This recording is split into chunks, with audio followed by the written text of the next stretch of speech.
Ever had the feeling that you knew what someone was going to say just before he said it? Or have you ever walked into a strange room and had the sensation that you'd been there before? Well, if you have, you've taken a small step beyond. Now watch a giant step.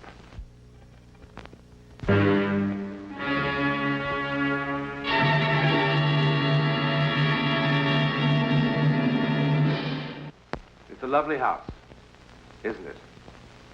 It used to be one of England's more fashionable country homes. But now, it's closed. Not for rent, not for sale. It's just closed. In fact, its American owner simply locked the door and walked away. But locking the door hasn't helped Ellie Pelston one bit. It isn't easy for her to forget what happened here. It all began, normally enough, with the arrival of the first weekend guest. Good afternoon, sir. Good afternoon. Enter Donald Ainsley Stewart, career man with the United States Foreign Service. Donald, you darling. You did manage to make it. Well, I was told that anyone that passed up a chance to spend a weekend with Ellie Pelston was a fool. You're a dear boy. I knew you'd make a perfect guest the moment I laid eyes on you. Hurry down now. The others will be arriving any moment.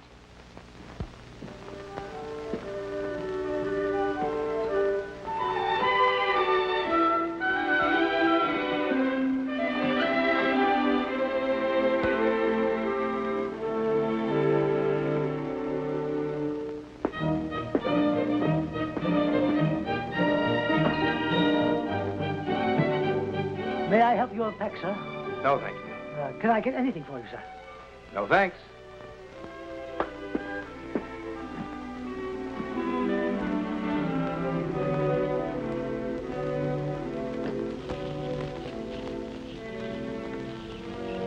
Do you think I'll go on taking this sort of thing from you forever? You won't have to ever again. What are you talking about? Can't you see? It's plain enough. I'm packing. I'm leaving you, Carter, for good. But leave it. For whom? Anyone who can make me feel like a woman. Why, you cheap, rotten... Careful, Carter. You'll have a fit. No. You're not leaving. You're not. You'll never make a fool of me again. Not ever again. Threatening. How ridiculous you are. Why don't you stomp your feet and scream? Why don't you? Carter! Let me go! No! No! No! Help me! Stop it! Stop it! Stop it! Stop what? Stop what, Donald? Ellie!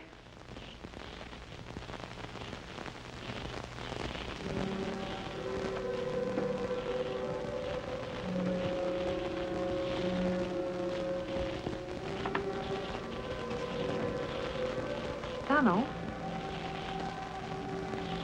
It's impossible.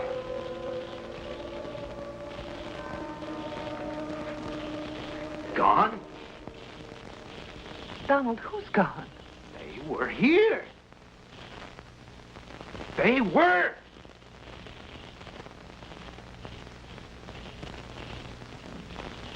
They were.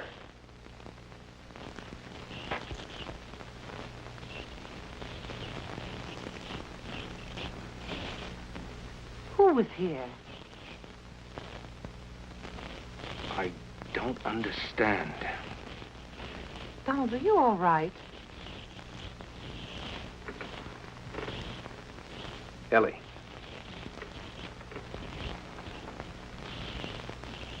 I saw them.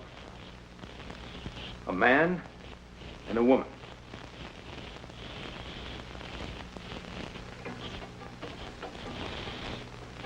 Ellie killed her with this.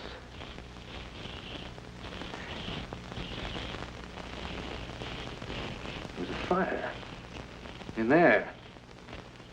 That lamp was on. Donald, you're not serious.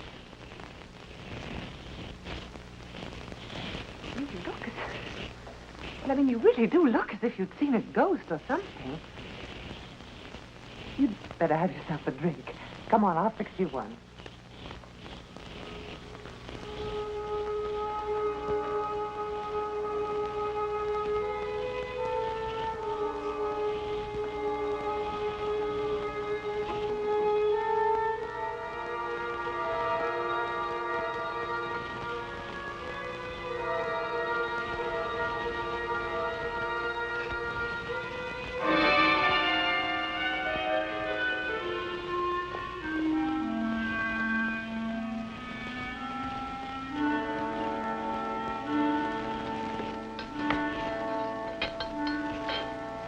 This will fix you up.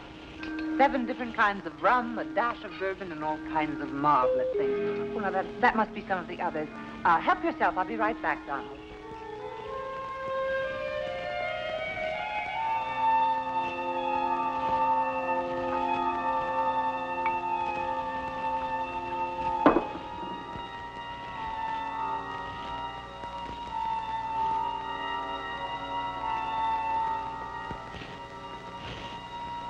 I'll have one, too.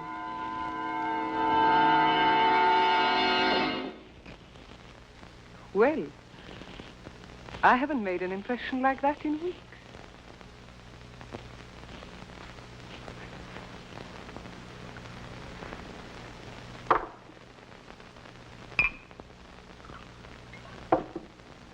Here, your need seems to be even greater than mine.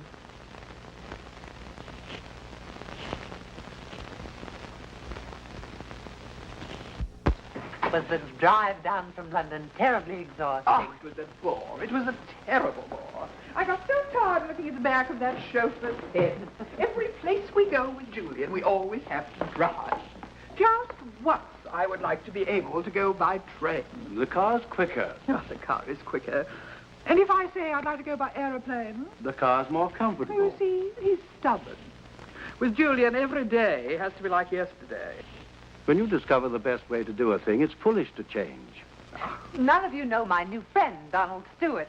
We must all be especially nice to Donald. This is his first time in England. He's to be attached to the American consulate here. Donald, this is Hermione and Julian Morley. How do you do? How do you do?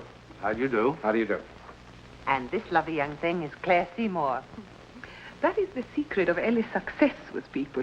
Flattery rolls from her tongue as naturally as breathing. I thought she was just being accurate. There is no question that you're in the right line of work. Excuse me a moment. I have to talk to Isabella about dinner. When?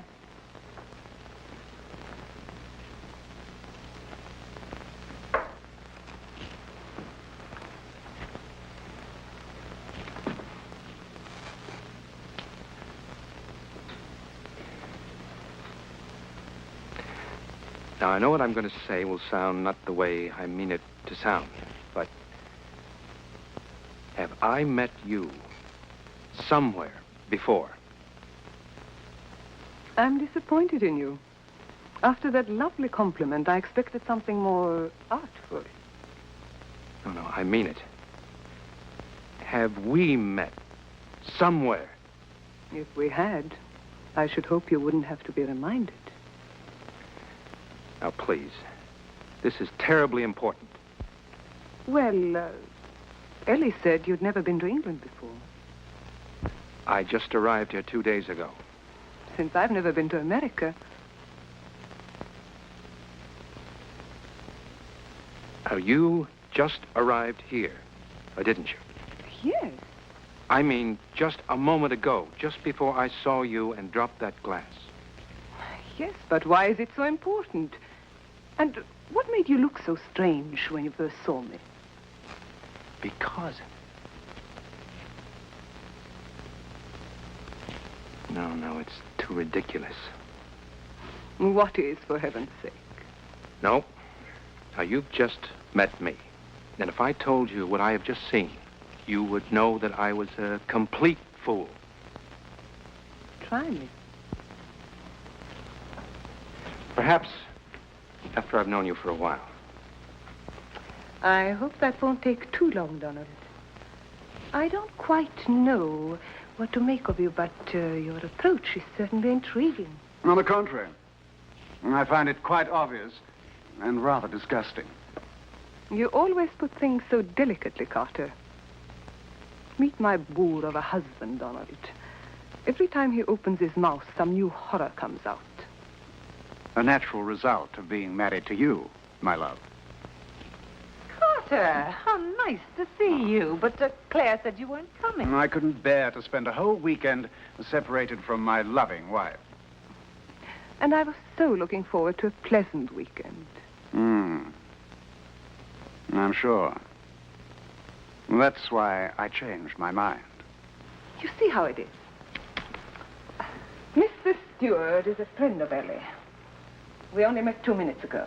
Oh, I'm sure that won't handicap you, my dear. Ellie, which room is it? I'd like to clean up.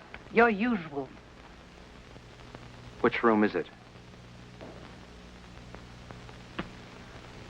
The Seymour's room? Is it the one across from mine? Well, yes, as a matter of fact. Claire, come upstairs. I want to talk to you. I have heard everything you have to say. Too many times. No. Would you rather I went into it right now? Right here? No.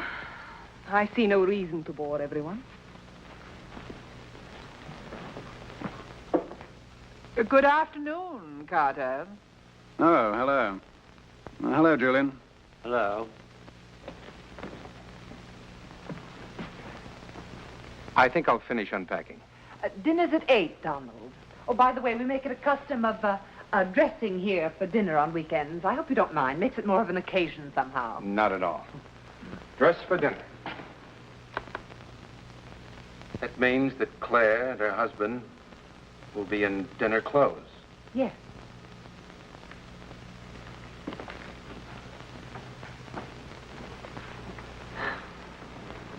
It's a very odd young man you found, Ellie. Yes. Isn't he?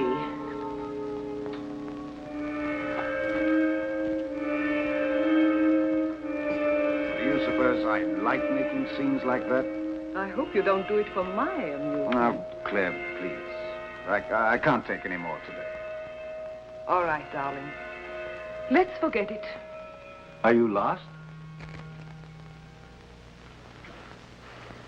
Well, I realize how this must look, but I was just trying... Really?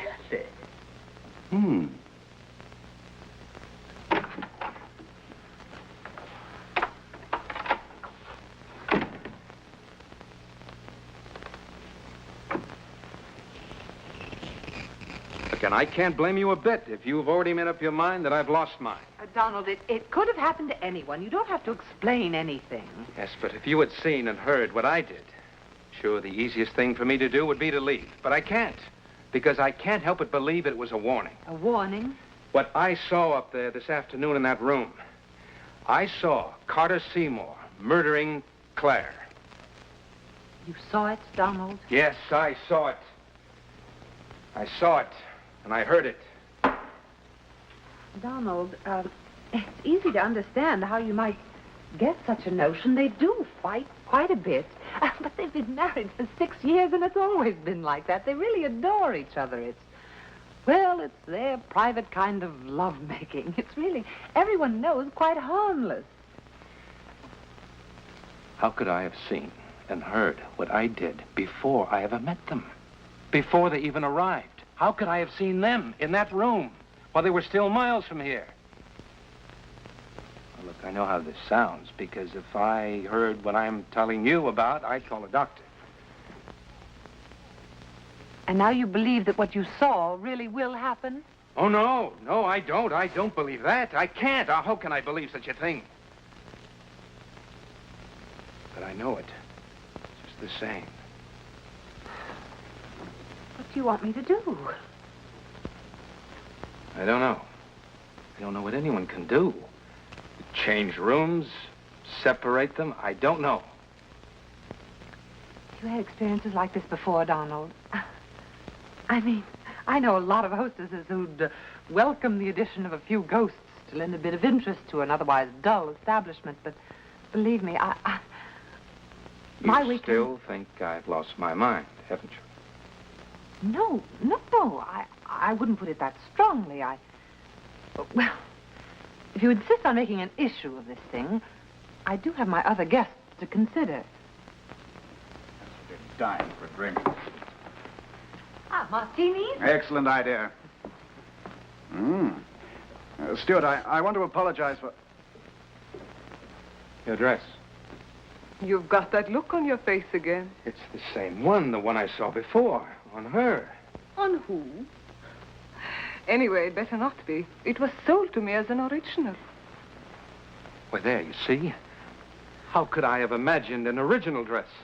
How do I know what you saw just because you convince yourself after the fact? Would someone like to tell me what this is all about? Yes, I'll tell you. No, not in my house, Donald. Ellie, I congratulate you. Your weekends are never dull, but this time you've outdone yourself. When are we to be let in on the mystery? Never, if I can help it. Martini, wonderful. Aren't you drinking?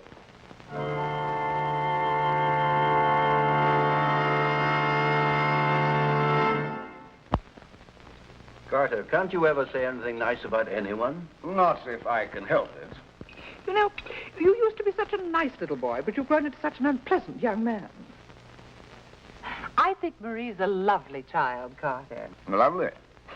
Oh, she's pretty enough, but she'll never be able to stand Bernard's pace for long. I give them 2 months, maybe 3. She'll soon begin looking for a man closer to her own age. They're not even married yet, and you have them in the divorce court. It's inevitable. Oh, there you are, you see, Carter. You're so bitter. I don't know whether he's bitter or just a bore. Oh, I'm so glad to see you awake for once, Julian. How are things at the plant, Carter? Are your difficulties with the supplier at an end? Yes, we've come to terms. I must talk to you alone. Go ahead, talk. No, not here. We're still competing. I've got to talk to you alone. Perhaps you'd like to see me alone, Stuart. Oh, Carter, for heaven's sake. No, it really isn't the sort of thing that you're thinking. No. Well, just what sort of thing is it? Well, go on, Stuart. Why don't you explain it to everybody? I'm sure they'd be very interested. Just look at their faces. Ugh. See, if I told you now, you'd only misinterpret. No, that's not likely. Where Claire is concerned, there's not much possibility of misinterpretation. Now, 6 years of marriage have taught me what to expect. Do shut up, Carter. Ellie, are we going to play bridge tonight? Of course. You know Julian and Hermione live for their bridge. You do play bridge, don't you? Oh, I'm sure he plays all kinds of indoor sports. Carter, please. Do I embarrass you, Claire? I didn't think that was possible. Carter, please, for heaven's sakes, we've all been friends for a long time now. Let's just have a pleasant weekend. Do I embarrass you, Claire? Yes. You embarrass me. Being married to you embarrasses me. Every day. Every night. Oh, I do. Oh, isn't that marvelous? I embarrass you. Look at her, everybody. Isn't she wonderful? She's embarrassed. Embarrassed? A girl who's done everything. Twice.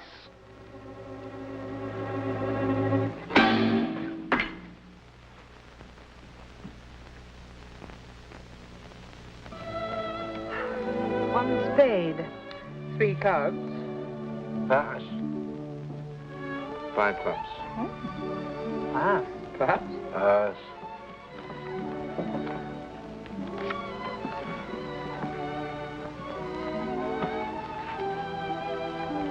You're the dummy.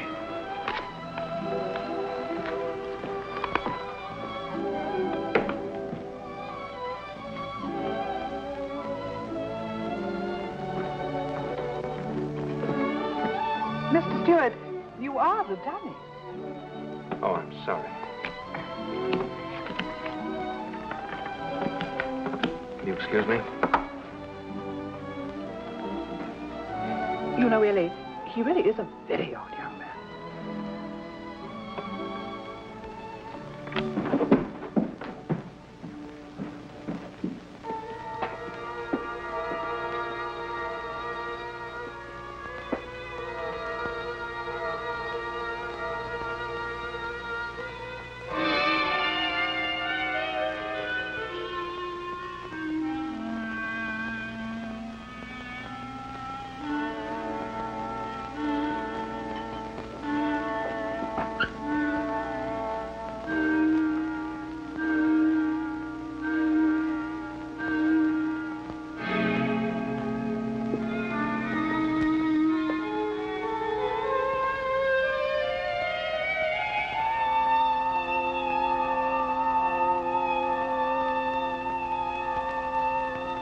You'll never make a fool of me again, not ever again. Threatening? How ridiculous you are. Why don't you stomp your feet and scream? Why don't you? Carter! Let me go!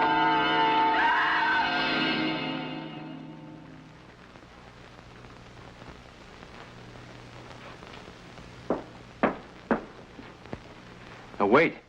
Sir? The Seymours. Where are they? Mr. and Mrs. Seymour? Oh, they've gone, sir. They've gone. Yes, sir. Well, they can't have. Well, they have, sir. When did they leave? Just now. Oh, and they said to give Mrs. Pelston their regrets, that they're not fit company for anyone right now.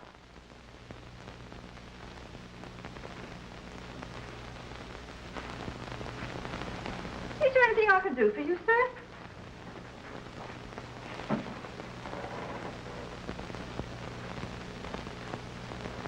They didn't even light the fire. What's that you said, sir? It was nothing. It was nothing. Nothing? So it seemed. Then.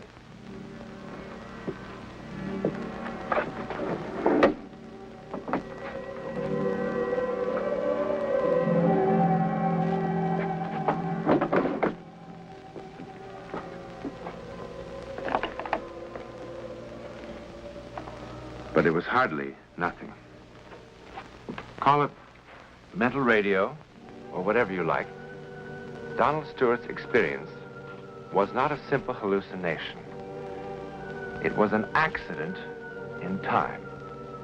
Somehow, his mental radio had tuned into sights and sounds of the future.